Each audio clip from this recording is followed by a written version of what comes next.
પ્રજાપતિ અને આજે આપણે ખડાલમાં છીએ. બેન, તમારું નામ? તેજલબા જયદીપસિંહ ઝાલા. તેજલબા જયદીપસિંહ ઝાલા. પોતે એમને થાઇરોઇડનું રિઝલ્ટ લીધું છે, બહુ જબરજસ્ત. તમે જોઈ શકો છો કે 2020નો આ રિપોર્ટ છે.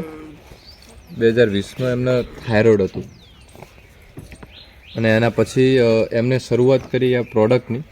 એમના અપલાઈન નીતિનભાઈ ઠાકોર ના સાથે એમને આ બિઝનેસની અંદર વિસ્ટીજની હેલ્થ સપ્લિમેન્ટ યુઝ કરી અને એના પછી હાલ એમનો લેટેસ્ટ રિપોર્ટ છે 23 નવેમ્બર 2023નો, જેમને હાલ થાઇરોઇડ નોર્મલ છે, મેન્ટેન છે. તો તેજલબેન ઝાલાએ વેસ્ટેજની હેલ્થ સપ્લિમેન્ટથી થાઇરોઇડમાં એમને બહુ જબરદસ્ત રિઝલ્ટ મળ્યું છે અને હાલ એ રેગ્યુલર આ પ્રોડક્ટ યુઝ કરે છે.